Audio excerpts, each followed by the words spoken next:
बोलो जयकारा बोल मेरे श्री गुरु महाराज की जय। एक सेवक को ये कभी नहीं भूलना चाहिए कि उसके सदगुरु, उसके स्वामी समर्थ हैं, करुणा सागर भगवान हमारे, मेरे प्यारे प्रभु सब कुछ करण करावण हार हैं। पर मेरे गुरु महाराज की कृपा में और सामान्य लोगों में जो देवी देवता है उनमें थोड़ा सा फर्क है।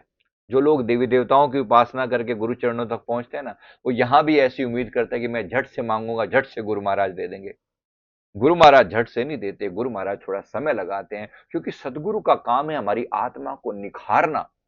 सदगुरु का काम है हमारी आत्मा को निखारना, फैसिलिटी देना नहीं।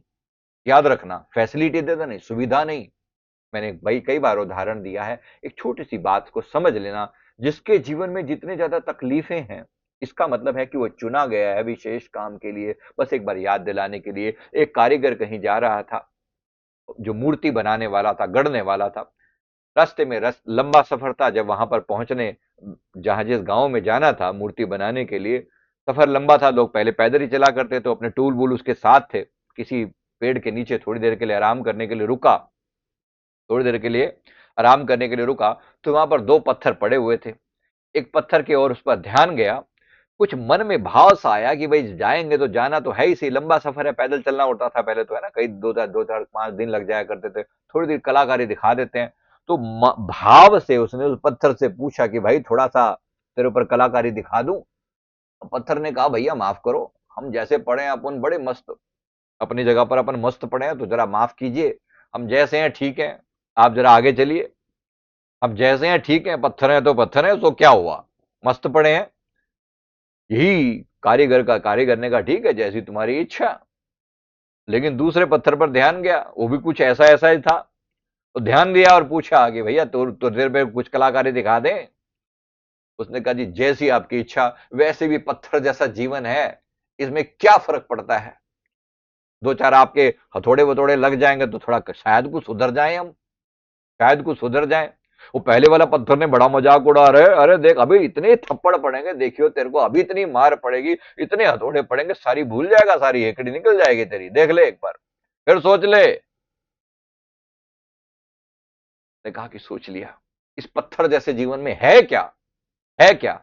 जरा आप ही कुछ निखार दो, जरा आप ही कुछ संवार दो, क्या पता कुछ अच्छा ही कर डालो, क्योंकि मेरे पास तो कुछ है नहीं अच्छा। उसने समर्पित कर दिया अपने आप को उस मूर्तिकार के हाथों में। उस मूर्तिकार ने लेकर अपनी थोड़ी सी कलाकारी दिखाई, ले हथौड़ा, ले छेनी, कभी इधर ठोक, कभी इधर ठोक, कभी यहां मार रहा, कभी वहां मार रहा है। बड़ी तकलीफ हुई शुरू शुरू में, बड़ी तकलीफ हुई, बड़ी तकलीफ हुई, बहुत तकलीफ हुई। कभी यहां लग रहा है, कभी वहां लग रहा है, लेकिन चलो, पत्थर जैसे जीवन में है क्या, कुछ निखर ही जाएंगे। मन में एक भाव कि तुम मुझे, इसीलिए खड़ा रहा कि तुम मुझे निखार लो, इसीलिए खड़ा रहा कि तुम मुझे सुधार लो, सुधार कर निखार लो, निखार कर दुलार लो, और दुलार कर अपने जैसा बना लो। ये गुरु महाराज जी की महिमा है। उस पत्थर ने उफ तक नहीं कि जैसा तैसा सहता रहा। वो पहले वाला पत्थर मजाक उड़ाता रहा, अबे देख तू कैसे, देख अपन मस्त पड़े हैं, और तू काहे काहे इतनी तकलीफें झेल रहा है, तू काहे इतनी तकलीफें झेल रहा है। बड़ी देर तक लगा रहा वो कलाकार ने अपनी कलाकारी दिखाई, धीरे धीरे धीरे धीरे, इधर ठोक इधर ठोक। पहले मोटा मोटा मोटा मोटा जो आसपास का कचरा था पूरा निकाला, फिर धीरे धीरे उसकी फाइन ट्यूनिंग करी। उसी पत्थर के अंदर से आंख से निकाल दी, उसी में से नाक मुंह चेहरा पूरा बना दिया, हाथ पैर बना दिए, और धीरे धीरे वो पत्थर जो पड़ा हुआ था जिसकी कोई कीमत नहीं थी, एक सुंदर सी देवी की प्रतिमा वहां पर उभर आई। वो पत्थर अब देवी बन गया। बड़ा खाई, बड़ी मार खाई, बड़ी मार खाई। लेकिन अब उसने देखा तो वो कलाकार जो है, जो कारीगर है, बड़ा खुश हुआ। अपनी ही बनाई हुई रचना को देखकर बड़ा खुश हुआ, वाह, मजा आ गया देखकर अपनी ही उसको। अब अपनी ही बनाई हुई रचना, ध्यान रखना, अपनी ही बनाई हुई रचना, क्या किया उन्होंने, उसी पेड़ के नीचे उस मूर्ति को एक तरीके से विराजमान कर दिया, और वहीं आसपास में फूल पड़े थे, जो उन फूलों को लेकर उनके चरणों में रख दिया, और अपनी ही बनाई हुई मूर्ति के आगे नमस्कार करके आगे की राह पर चलता बना। वो पहले वाले पत्थर के अंदर थोड़ी सुगबुगाहट सी हुई, भाई ये क्या कर रही है, ये क्या हो गया यहां पर, ये क्या हो गया। क्योंकि जब वो अब तक तो मजे ले रहा था, बड़े मजे ले रहा था, अब जब उसको दिख रहा है तो यहां तो कुछ और ही हो चुका है। और थोड़ी ही देर में कुछ समय बीता होगा, वो तो अपने आगे के रास्ते पर चल दिया, और कुछ समय बीता होगा, वहां पर आते हुए राहगीर उन्होंने देखा कि यार कोई अब तक तो सुबह तक तो यहां पर कुछ नहीं था, और शाम तो होते होते यहां पर कोई मूर्ति जो है प्रकट हुई है। ऐसा लगता है जैसे शंभु देवी की मूर्ति प्रकट हुई है, और मूर्ति इतनी सुंदर बनी है कि देखते हुए नजरें जो है टिक जाती हैं। कलाकार थे तो उन्होंने अपनी कलाकारी दिखा दी। लोगों ने कहा कि ये तो बड़ा कमाल हो गया, देवी की मूर्ति प्रकट हुई है। कुछ ही समय के अंदर वहां लाइनें लगने लगी, लोग आने लगे और देवी की पूजा करने लगे वहां पर। बड़ा कमाल हो गया। धीरे धीरे वहां पर एक मंदिर भी बना दिया गया, ऊपर का एक ऊपर छत वत डाल दी गई, पूरा मंदिर बन गया, क्योंकि देवी स्वयंभू रूप में प्रकट हुई है, ऐसा उनका मानना था। जैसा भी था, बात सिर्फ समझाने की बात करूं, बात सिर्फ समझाने की यह है कि जिसने अपने आप को न्यौछावर कर दिया उस पत्थर ने, वो पत्थर एक दिन निखर उठा, एक दिन निखर उठा, उसके अंदर देवी की प्रतिमा निखर उठी, और वो जो मंदिर बना उसमें वो विराजित हुआ, और सब आसपास के लोग आके उनके दर्शन करने लगे। उनके दर्शन की कीमत इतनी बढ़ने लगी कि लोग आने लगे, उसके आसपास में कई दुकानें फली फूलित होने लगी कुछ समय के अंदर, और लोग आते नारियल खरीदते, और नारियल को जब तोड़ने के लिए कुछ जगह ढूंढते तो वही पत्थर, जो पहले वाला पत्थर पड़ा हुआ था ना, तो वहीं पर उसको सामने रखा हुआ था, उसको लिया और उसके ऊपर कई बार अच्छे से ठोक पीट के नारियल को फोड़ते, और फिर मंदिर के अंदर प्रवेश करते, उस नारियल को लेकर भगवान अपनी उस देवी के आगे चढ़ाते जो पहले वाला पत्थर था। बात कुछ समझ में आई? जिन्होंने उस कारीगर के आगे अपने आप को समर्पित कर दिया, एक दिन निखर उठा।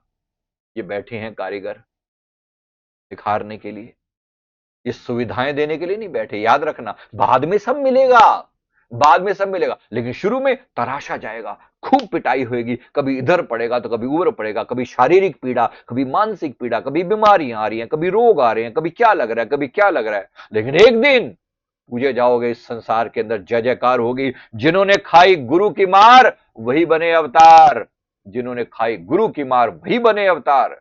एक दिन ऐसी जय जयकार होगी, फिर उसके बाद फिर देखेगा जमाना कि किस लिए पत्थर खा रहा था। अभी तो लोग हंस रहे हैं, जिस जिस पर जमाना हंसा है, याद रखना उन्हीं ने इतिहास रचा है, उन्हीं ने इतिहास रचा है।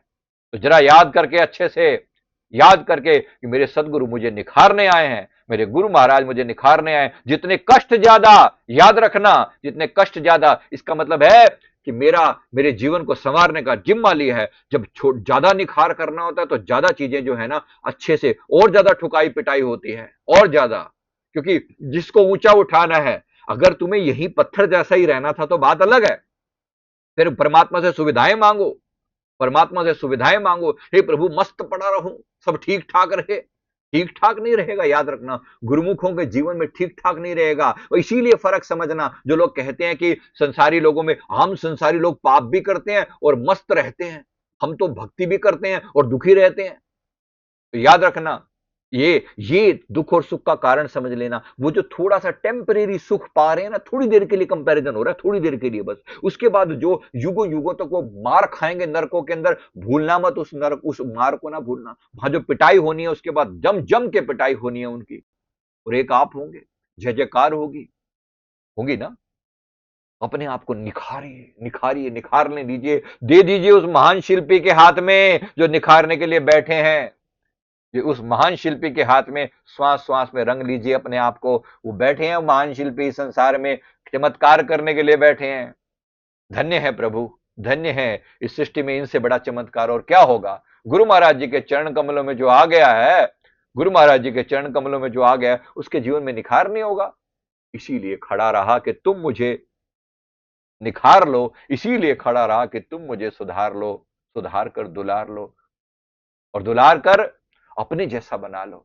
ये परमात्मा की, गुरु महाराज की बड़ी दया है, उनका होना ही चमत्कार है। हम क्या उम्मीद करते हैं? हमने देखा है बहुत सारे लोग, हमारे दरबार के लोग भटक जाते हैं, इधर उधर भाग रहे होते हैं, फलाने गुरुजी, ढिमके गुरुजी, वहां पर ये होता है, वहां पर वो होता है। अरे कुछ मर्जी होता हो, जिसको अपने बाप से नहीं मिला, दूसरों के अंकल आंटियों के जाके आगे हाथ फैलाता फिरेगा, क्या मांग लेगा, क्या मिल जाएगा? अरे गुरु महाराज के पास सब कुछ है, साचे साहेबा क्या नहीं घर तेरे, है तो सब कुछ, लेकिन मांगने के लिए भी तो थोड़ा दिल चाहिए ना, थोड़ा ठहराव चाहिए। याद रखना, निखरने में टाइम लगता है, तो एकदम आते ही उम्मीद मत करना, उतावले मत बन जाना। गुरु के चरणों में आए हो, थोड़ा अच्छे से पिटाई विटाई के लिए तैयार रहना, शुरू में थोड़ा होगा, लेकिन याद रखना जिनको सुविधाएं मिलती हैं उनके कर्म का, मैं उस दिन पूछ रहा था, मैंने गुरु महाराज से प्रार्थना करी, जो बागेश्वर धाम बाबा के पास लोग जाते हैं, मैं उनको नमस्कार करता हूं, उनकी उनकी हस्ती को, उनकी चीजों को बड़ा मैं सम्मान पूर्वक कह रहा हूं, लेकिन मैं लोगों की बात कर रहा हूं। प्रॉब्लम लोगों की क्या है? शॉर्टकट चाहिए, शॉर्टकट,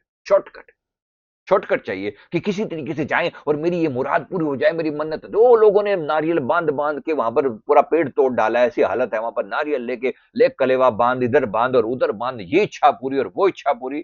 कौन सी इच्छा पूरी? जरा सोचने की बात है ना। लोग क्या करते हैं, इच्छा पूर्ति के लिए कैसे कैसे तिकड़म नहीं लगाते, ये इच्छा और वो इच्छा लेके लगे पड़े हैं, ऐसे करके लेके लगे पड़े हैं। पूरा पेड़ जो है ना उन्होंने जला, धागे बांध बांध के माता चिंतपूर्णी की, एक बार मेरे को लोगों ने बताया, क्योंकि मैं सब पे नजर तो रहती है ना, चिंतपूर्णी माता के वहां लोगों ने चिंताएं, इच्छाएं पूर्ति के लिए धागे बांध और ये कलेवे और फलाने और ढिमके, पता नहीं क्या क्या कर डाला, ये इच्छा पूरी हो जाए, वो इच्छा ऐसा हो जाए कि वैसा हो जाए। याद रखना, जहां सुविधा मिल रही है ना, वहां लर्निंग नहीं मिल रही। गुरु महाराज जी का रास्ता लर्निंग वाला है, सीख कर जाओ, सीख कर जाओ। अगर परमात्मा ने तुम्हें कुछ नहीं दिया तो तुमने, इसका मतलब क्या है? परमात्मा ने अगर तुम्हें कुछ नहीं दिया, इसका सीधा सा मतलब समझ लीजिए, इसका मतलब यह है कि अब अभी तक तुम्हें लर्निंग पूरी नहीं हुई। परमात्मा कभी किसी की चीजों को अधूरा नहीं छोड़ता। परमात्मा ने अगर तुम्हें कुछ नहीं दिया, लर्निंग पूरी नहीं हुई, याद रखना। और अगर अगर इसीलिए मेरे गुरु महाराज धीमे धीमे धीरे से देते हैं, प्यार से देते हैं, जो देंगे एकदम सुदृढ़ करके देंगे, और ऐसा देंगे वो दात जिसको कोई मिटा नहीं सकता।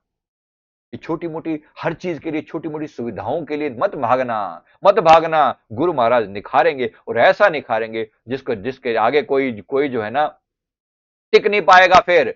इसलिए गुरु का रास्ता थोड़ा डिफरेंट है, थोड़ा डिफरेंट है।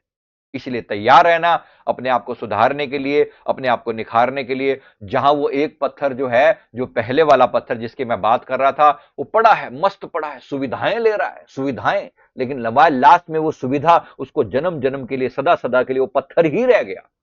लेकिन जिसने अपने आप को गुरु के हवाले कर दिया, वो निखर उठा, वो प्यारा बन गया गुरु का, और उसने अपनी आत्मा का कल्याण कर लिया। हमारे सदगुरु जी ने भी हमें निखारने के लिए 5 नियम दिए हैं, और साथ में जीवन में आने वाले हर दुनिया भर के कष्ट भी आते हैं, भूलना मत। गुरु चरणों में रहेंगे। गुरु भक्ति का रास्ता थोड़ा डिफरेंट है। गुरु भक्ति अति कठिन है जो खंडे की धार, खंडे की धार जो है ना होती है, बिल्कुल कठिन है। शुरू शुरू में थोड़ा बड़ा टफ लगता है, लेकिन बाद में गुरुओं के जब जय जयकार होते लगता है कौन से पुण्य किए होंगे उन्होंने। पुण्य नहीं किए, उन्होंने मिटाया है अपने आप को, उन्होंने कटवाया है अपने आप को, उन्होंने उन्होंने अपने शरीर को, अपने आप को, अपने तन को दुविधाओं में झिलवाया है। पता नहीं कितने कष्ट सहने पड़ते हैं गुरुमुखों को। इसलिए तैयार रहना, तैयार रहना, जीवन के हर संघर्ष के लिए तैयार रहना, हर चीज के लिए तैयार रहना। कह देना, माता कुंती ने ऐसे नहीं भगवान से कहा कि हे प्रभु मुझे अपनी, अगर मुझे कुछ देना ही है ना तो मुझे कष्ट देना, मुझे कष्ट देना, मैं मुझे थोड़ी और तकलीफें देना, और तकलीफें देना। क्योंकि कष्ट जब आते हैं तो मैं सदैव आपको स्मरण करती हूं, आपको याद करती हूं। क्योंकि जैसे सुख आते हैं तो इंसान भूल जाता है, और दुख आते हैं तो याद रखता है। तो इसलिए इन सुखों दुखों के बीच में मैं कभी आपको ना भूलूं। ऐ मेरी सच्ची सरकार मुझ पर कृपा करना, ऐ मेरे गुरु महाराज मुझ पर कृपा करना, मैं कभी आपको ना भूलूं। बस इतनी सी बात मेरे मन में याद रहे, सदा सदा याद रहे कि आप सदा मेरे हैं, मैं आपका हूं। बस मेरे भाग्य ऊंचे हैं जो आपके चरण कमलों में, मैं मेरे धन भाग हैं, मैं जो मैंने ऐसे सदगुरु, आप जैसा सदगुरु पाया है। तो आइए बड़े प्यार से गुरु महाराज जी की महिमा को याद करते हुए, कि उनकी लीला, उनकी कृपा हमारे ऊपर सदा बनी रहे, और उनकी यादों में हम अपने मन को ऊंचा उठा सकें। बोलो जयकारा, बोल मेरे श्री गुरु महाराज की जय, श्री सतगुरुदेव भगवान की जय। इसी प्रकार से प्यार से प्रार्थना कर रहा हूं मैं सभी के आगे, कि हमारे अंतर में नाम का जाप चलता रहे, और प्यार पल पल में सिमरण हो, हमारी आत्मा का कल्याण होता चले जाए। हम अपने गुरु महाराज से क्या प्रार्थना करते हैं कि मेरी रूह के राबर चल बन, हम अपने गुरु महाराज से प्रार्थना करते हैं कि मेरे मन में कोई करण नसीबा वाले सिमरण 2 घड़ियां। धन्य है वो लोग जो सिमरण करते हैं और अपनी आत्मा का कल्याण करते हैं। नसीबा वाले जिनके भाग जागते हैं, वो अपने गुरु महाराज का सिमरण कर पाते हैं, उनको याद कर पाते हैं, कष्ट भी झेलते हैं, एक सच्चे सेवक के साथ सबसे बड़ी बात क्या है, वो कष्ट झेलता है लेकिन उफ नहीं करता। वो जानता है ये कष्ट उसे निखारने के लिए है, ये कष्ट उसे सुधारने के लिए है। हर पल वो और पवित्र होता चला जा रहा है, और पवित्र होता चला जा रहा है। एक दिन आएगा जब संसार जय जयकार करेगा। कई बार लोग हमसे पूछते हैं कि यार कौन से पुण्य किए थे? पुण्य नहीं किए थे, मार खाई थी, बड़ी मार खाई थी, अंदर खाई थी, इधर खाई थी, उधर खाई थी। 200 जन्म बीत गए हैं अपने अपने मैं जीवन जितना मैंने अपने आप को देखा है, और 30 लाइफ टाइम से तो ये सुधारने पे लगे हुए हैं। इधर मार और उधर मार और इधर सुधार और उधर सुधार। धन्य भाग मनाए जो गुरु महाराज की मार पड़े। शुक्रिया प्रभु, शुक्रिया। श्वास श्वास में सिमरन चलता रहे। मेरे मन को और अपने आप की मेरी आत्मा को सच की राह पर ले चलिए। मेरे गुरु महाराज मुझ पर कृपा करें, मुझ पर कृपा करें। बोलो जयकारा बोल मेरे श्री गुरु महाराज की जय। श्री सद्गुरुदेव भगवान की जय।